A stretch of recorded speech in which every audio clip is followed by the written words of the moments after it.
Hi, I'm Angus Cress Gillespie, your host for Old Ways in New Jersey, here on East Brunswick Television. I'm here today with New Jersey poet Joel Lewis, who's lived most of his life in Hudson County, never too far from the shadows cast by the massive Manhattan skyline. Joel has published several books of poetry, and he's written numerous essays and critical reviews. He's often been called the quintessential New Jersey poet of our time, as much as Walt Whitman was for his time. A social worker by day, he's taught creative writing at Rutgers University. And for better or worse, Lewis was the driving force behind the creation of the post of New Jersey Poet Laureate in 1999. With his wife, Rutgers University professor Sandy Flitterman Lewis, he resides in Hoboken, said to be the birthplace of baseball and Frank Sinatra.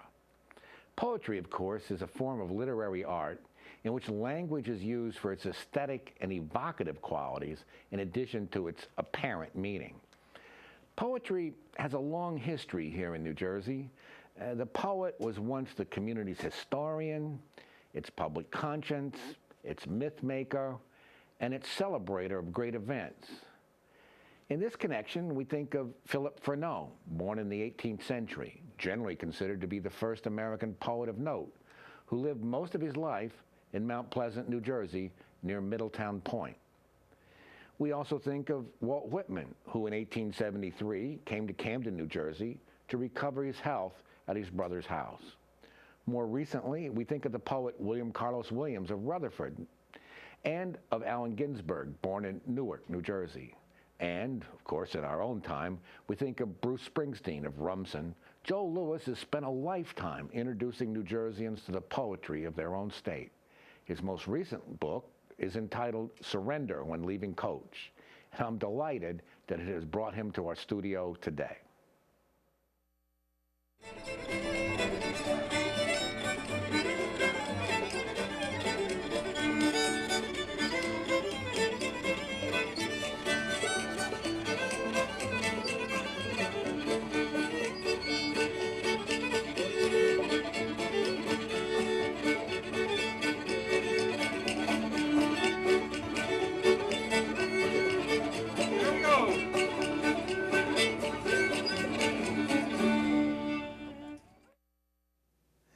Joel, welcome to the show.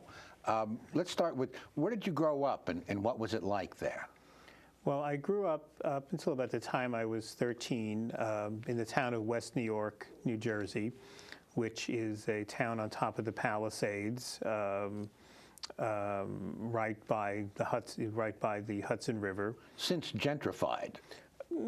It's still, that and Union City are actually both compete for the most densely populated city. Yeah. I mean, so it's still it is gentrified, but it was a working class community. It was just really quite safe. I'm old enough to remember kids, rehearsing doo-wop in the alcove of a pharmacy.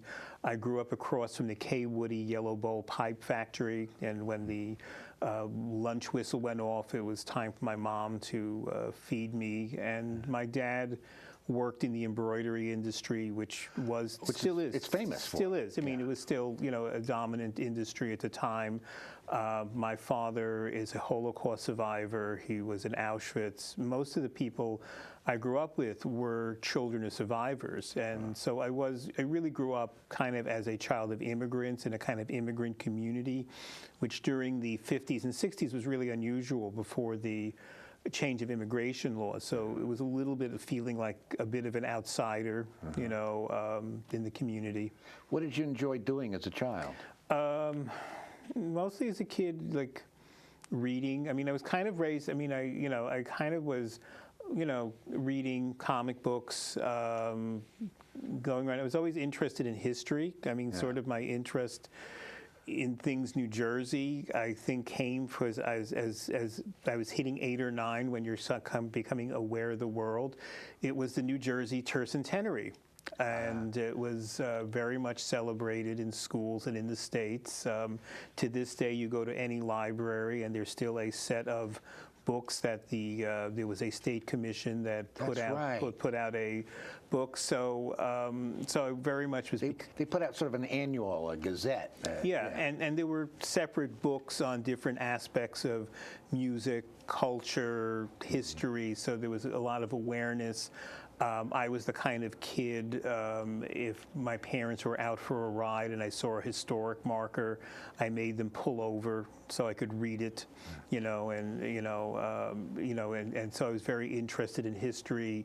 I was fascinated by the fact that the Hamilton Burr dueling ground was not that far from Weehawken. In Weehawken. Little did I know that actually the duel took place closer to the river than on top. So I was very interested kind of in the history. I mean, the town of West New York had a great old-time library, and the front room was like filled with World War I memorabilia, like machine guns and pith helmets and just kind of crazy stuff, that kind of fired my imagination. What were some of your first jobs? Well, my first jobs, I mean, I worked in a Pantry Pride supermarket in Fort Lee, New Jersey. And then I worked in a series of record store jobs, which kind of remain one of my, kind of favorite job experiences. I worked, because I'm a big jazz music fan, I write, I've been doing work with New Jersey Performing Arts Center, doing profiles of musicians. So I was always, for me, I was a kid who listened to a lot of music, read Rolling Stone at a time when it was not, at your supermarket, you had to find a candy store that carried it. So I worked there was a huge Sam Goodies at the Garden State Plaza, which was the only general record store. It had classical, it had a music department, it had a stereo department. I worked in a jazz record shop for a couple of years.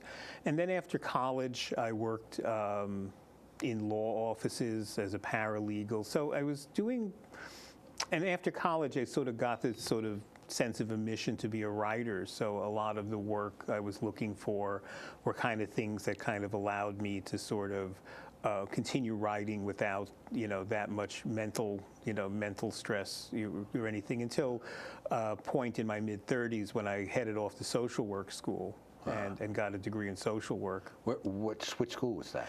It's Yeshiva University, the Wurzweiler School of Social Work in Washington Heights. And when did your interest in poetry really kick in? In college, I was reading the Beats a lot. I mean, that was sort of my first sort of gateway. I mean, I have this very distinct memory of sitting up all night reading Allen Ginsberg's Kaddish. And we were all very big in college of pulling all-nighters and bragging about it, afterwards, and reading Kaddish and kind of not being able to sleep and really being knocked out by it, and reading Jack Kerouac and Gregory Corso, and those were sort of the first kind of writers that kind of appealed to me, and then really it's hard. Where it's sort of the interest kind of first. I had friends of mine who were interested in poetry, and that sort of pulled me in. But it's really after college that I start getting serious about it. We start organizing readings in our communities. I start meeting writers, and that's really where sort of the process begins. If you had to choose one writer as a mentor, putting you on the spot, who would you choose? Well, I had like a real mentor in a poet named Ted Berrigan, who was... Is that the same anti-war Berrigan? No. This is Ted Berrigan was a poet. Who's now actually quite popular with younger writers. But Ted lived in the East Village, 101 St. Mark's Place. And he really had a big beard. He always had a Chesterfield dangling out. And he had no phone. So as long as you came to his house at a reasonable hour, you could just show up. And you had to either bring him some Chesterfields, Pepsis. He had 2 children. Bring the kids something. You were welcome to come and talk about writing, discuss writing. He'd look at your work. I would bring him out. He came out to read at my local reading places, and he was well known. I mean, he was published. He really lived, in a kind of very much kind of classic bohemian. Money was always like a huge problem, but he was always very encouraging, and he sort of liked the idea that my friends and I were coming in from New Jersey. The Boondocks. Well, we were the guys from Jersey. Yeah. We were the guys from Jersey, and he kind of enjoyed coming out and kind of liked the idea that, because we were like not bohemian, like in any sort of sense of the word, that we were just kind of very enthusiastic, and there was about 3 or 4 of us who always were at his house or coming to his readings and things, and he sort of gave me kind of, again, this idea of mission about taking yourself seriously, taking what you're doing seriously, kind of being honest about what you're doing. So he really is someone, and I edited a book of his talks after he died in 1983, rather suddenly, and after he died, I kind of tried to keep his name out there. I edited a book of his talks, and then about 5 or 6 years ago, University of California Press published his collected poems. So he really now has been, kind of in a way canonized. I mean, he's pretty much firm in the canon. I mean, I when I meet younger writers, often they know me from the Ted Berrigan book, some of whom say they have the book on their night table, or their husband or boyfriend was reading the book. So it's sort of my entree into meeting a lot of younger writers, because this book I did was quite popular. Some 20 years ago, you put together an anthology, Blue Stones and Salt Hay. Yes. What was the motivation for, because it must have been a lot of work to put that together. Well, I always thought, I mean, I sometimes, when I am asked to write little blurbs about myself, in addition to poetry, I'll always put down poetry activist, and kind of pushing, because I don't teach. I took the day off from work to come down here to do this, so I don't have. I never worked for the State Council of the Arts or the Dodge Foundation. You don't have an endowed chair. No, nor a trust fund to do this, So, but I believe, whenever I have an opportunity, I try to create reading series, create venues. I try to encourage people, and I always felt an anthology would be a really good thing to happen. And I tried one small press. Threw the idea to him, and he said, well, I couldn't publish a book if I didn't stand behind every writer. I said, well, in an anthology, that's a little hard to pull that one off. And then I asked, my wife teaches at Rutgers, and I asked her, who could I send, a pitch to, and she mentioned Leslie Michener, who she knew, and she said, I don't think anything's going to happen with this. So I threw the proposal out, wrote it, and didn't hear anything. And this is before the internet, where it was quite permissible to pick up the phone, and ask somebody, hey, what's going on with what I sent you? And she said, well, do you really think you could get Allen Ginsberg, Amiri Baraka, and Joyce Carol Oates in this book? I said, yeah. And in a week, I sent her letters from all 3 of them, that, because I knew Allen and I knew Amiri, and I wrote to Joyce Carol Oates, and she sent me a postcard that said, Go for sure. And then she called me over, called me to say, come down to New Brunswick. And that's how the book really got launched. That's interesting that Leslie Michener wasn't really going to sign on board unless you had 3 big names. Well, I mean, in recognition, you want to sell this, Yes. and Rutgers did have a poetry series many years ago. That's right. There was a young poet series. When John Chardy, they essentially told me whoever John Chardy told them to publish, they would publish. That was the extent of it. And once he moved away. That was it. So they were not really doing much in the way of literature per se. They told me they were really afraid of getting inundated with manuscripts, that they couldn't, it would just take up their time answering. So we put this book together. George Siegel, who did the cover, let us have the cover art for free.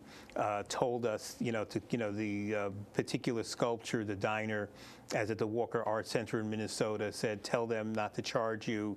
Told the gallery not to charge us. So he was very generous in that way. Many of the writers, including Allen Ginsberg and Amiri Baraka and Joyce Carol Oates, waived their permissions. Because as an editor, an anthologist, you're responsible for that. So it saved me thousands of dollars, in permissions. And the book did well. I mean, it's the only book I ever made any money as a poet. I mean, I actually got royalty checks, for a few years. And it did get a lot of attention for writing in the state. There was a full-page story in the front page story in the art section of the Philadelphia Inquirer. The Star Ledger did a full story. A lot of papers did stories. New Jersey Monthly. Back when there were mall bookstores, I always made sure to go look, in the mall bookstores, and it was always there. So for a number of years, I think the book may be out of print finally, but for many years it was quite accessible, and I met a lot of people who were not New Jersey residents who found, got hold of the book, So, so it was a good and bad experience, because recently I was at some reading and some woman came up to me and said, "How come I was not in your?" Of course. And I didn't even know she was living in New Jersey. Yeah. So 20 years 20 years later, I'm still getting people giving me grief for not putting me in the book. Well, that's interesting. I wouldn't have guessed that would be a problem, but it certainly, certainly. How is. come I'm not in it? Yeah. Well, it's not a typical, it's not. I mean, it's an understandable. Kind of response, having been on the other end of that. I mean, I know the feeling, but being on the end of picking is, you're given so much space, and also you have your own judgments about what most people don't know, particularly the people who are kind of mad at me about not being included, is that most of the writers in the book I've never met. Yeah. I mean, they find hard to believe, because they think it's, every crony. But I just recently at a book party met one of my authors. I'd never met him, and a lot of people I had phone conversations with, but that was really the extent of the personal relationship. Once it happened, it was over because I was not looking for anything or a reading or something. It was, it was that what I found appealed to me. I mean, I attempted the book.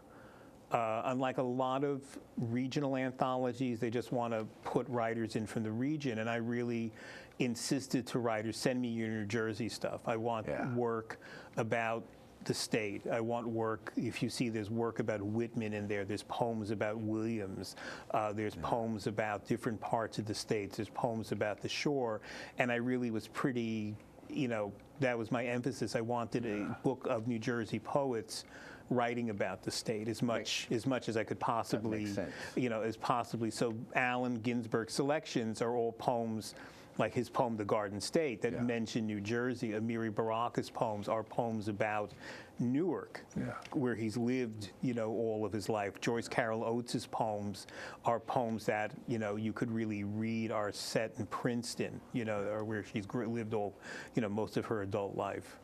Your latest book is Surrender When Leaving Coach? Yes. How'd you come up with that title? Well, it's as a poet. I mean, my writing teacher. I got a writing degree from CCNY, and my teacher, their mentor, was the poet William Matthews, and he made the comment: the only adult males he knew who didn't have driver's license were poets.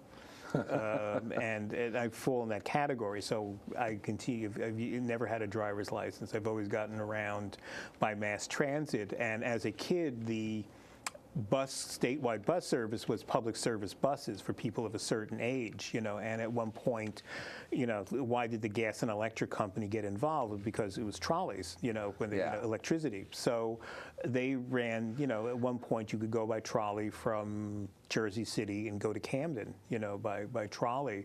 And it was the old public service buses, and the drivers all wore Kelly green Eisenhower jackets, and there was a particular bus stop sign, and you'd get a bus receipt, and the receipt said on the surrender when leaving coach, which even as a kid struck me as like a funny idea that I mean, particularly as a kid, it was still the period of a lot of World War II. commercial World War II. I loved combat. I would get my father to translate what they were saying in German, when the Germans. So we always thought this was a very funny idea, and even as a young poet, my friends and I, who all grew up, would goof around with this surrender when leaving coach. Well, it is kind of a funny choice of words because you could have said, return this stub to the driver. Well, I think this it sounds like this 40s language was probably more authoritarian, that there was more of an authoritarian tone. Yeah. You see on the old subway, no spitting, on the subway. So when we were toying around with this idea, what to name the book, we bounced around a lot of titles, and we hit upon, because I have a poem called Surrender When Leaving Coach, and then I saw on the cover of the book is an old public service bus stop sign, a little worse for wear, but it's by the photographer George Tice, who's sort of one of my heroes, kind of the photographic poet of New Jersey, 10th generation New Jersey, and I wrote him my best fellow Jersey artist when I was seeking permission, and he wrote back a nice note, because he grew up in Newark, and he said, I think my photo will be appropriate to your project. So I thought this was a kind of a nice. Well, maybe you can share some of your work with us. The poem, say, Wallington, New Jersey. Do you have that with you here? Surprisingly, yes, I do. Okay. Yes, just so happen. Wallington, for people, because I know we're in East Brunswick, is a community in Bergen County. It's actually part of, if William Carlos Williams, in particularly his short stories, talks a lot about doing house calls and things to this area where he would because he was a doctor. Yeah, and he would get paid in eggs, milk from farmers. There were still farms. So Wallington, Wallington is one of these communities. Well, let me just read this, and I'll just talk about this. Wallington, New Jersey. Night factory hearths glow on the Passaic's bank, and soot falls thick on Wallington like a fathead's hat. And behind many upstairs chintz-curtained kitchens, pierogies are bobbing like Belmar Beach jellyfish in the steaming whirlpool of an enamel pot.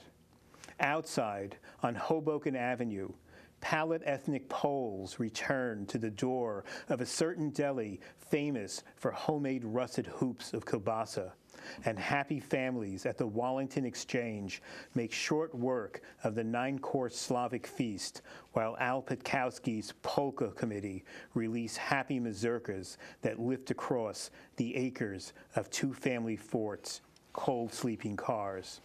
And all this at the end of a good day's work. Joel, there's another poem I'd like to touch upon. As you know, I recently wrote a book about the Holland and Lincoln tunnels, and you were nice enough to give me permission to include the poem A Crutch for a Crab, so maybe you'll share that with our viewers. Sure. A Crutch for a Crab.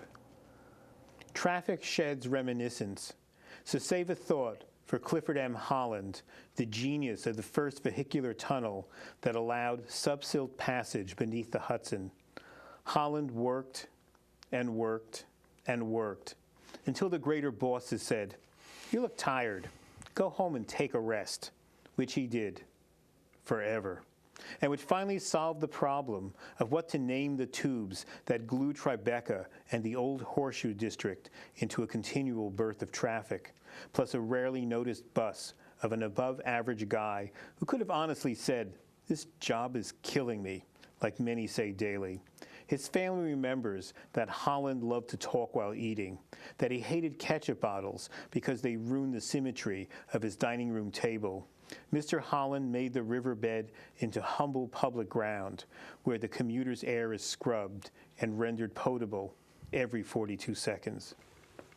You know what I really like about that is the idea that the Holland Tunnel, it's an engineering masterpiece. It's named for the engineer because most of our big civic works are named for politicians. George Washington Bridge, Lincoln Tunnel. This is kind of unique, naming the artifact for the engineer. Well, the trick is to die while you're doing it. Is how he got this, because they, as you know in the book, they thought of other, and I kept seeing this bust. I mean, particularly during 9/11, there was no after 9/11 there was no path service, so I was taking the bus through the Holland Tunnel, which there it is. I kept seeing, particularly you're stuck outside, you're seeing this bust, and I started thinking a little bit about him and about his history, and kind of created this, this poem about him. The ketchup bottle is actually about Othar Ammann. I read a history of Othar Ammann, where his daughter, the creator of the George Washington Bridge in the Verrazano, and the daughter said that he hated ketchup bottles, and I thought this, a nice touch. And I thought, I'll say that Clifford Holland said this too, in the sense of you're creating a kind of portrait, although is it fiction or not fiction? I mean, I don't know whether he loved to eat while talking, but I thought this kind of would be a sign of an enthusiastic kind of guy, at least creating something with a type A personality. Yeah, so in a way that poetry always is in that chasm between fiction. No one ever questions, is this true, not true? Poetry is kind of suspended because it's really about the experience of experience. I mean, you have poetic license. I suppose so. But and I'm aware of that. I'm aware of what it says on my license, that I can jiggle around stuff a little bit to sort of kind of create that portrait. But I also wanted, in terms of reading this, someone thought of this thing. It just didn't like pop up out of nowhere, and it involved someone died, trying to create this. Would you have any advice for other writers of poetry? Marry someone rich. I mean, might be the first helpful advice. But in terms of what specific advice would you? How do you discipline yourself to make the time? Well, you find it. I mean, I write on buses. I, write in house. You set some time. You set your own schedule, to do this. I mean, I think it's kind of a commitment issue. I think primarily you need to write for yourself, not to get published. You need to sort of please yourself as the first reader, not to sort of pick up the magazines and see what's trendy. If you like to write in verse, formal rhyme schemes, study that. I mean, even though that's not the popular mode. And finally, what would you say to your readers? What message would you send to them? Part of it in these things, you certainly don't work. I mean, although a lot of the work touches on New Jersey, is a lot. I'm not getting a check from the State Tourism Board, although that would be nice. But it's to look around. I mean, I kind of am inspired by something that the French writer Georges Perec said, where he talks about the infraordinary as an opposition to the extraordinary. It's the infraordinary, the sort of daily experiences. Even below daily, even the kind of smaller moments that it's almost like beyond notice. Pay attention. How things is to really look that what you need to write about, you don't have to go to Nepal, or become a drug dealer, or ride a speedboat, or do something crazy.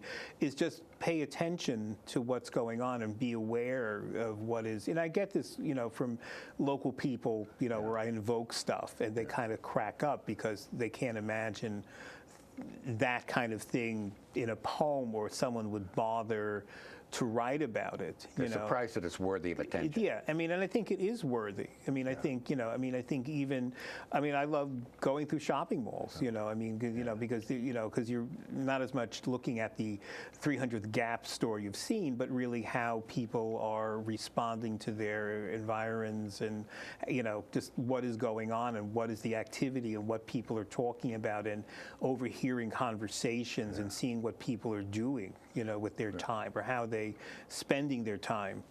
Well, I'd like to thank you for coming out to East Brunswick and sharing your poetry with us. Well, thank you. It was fun.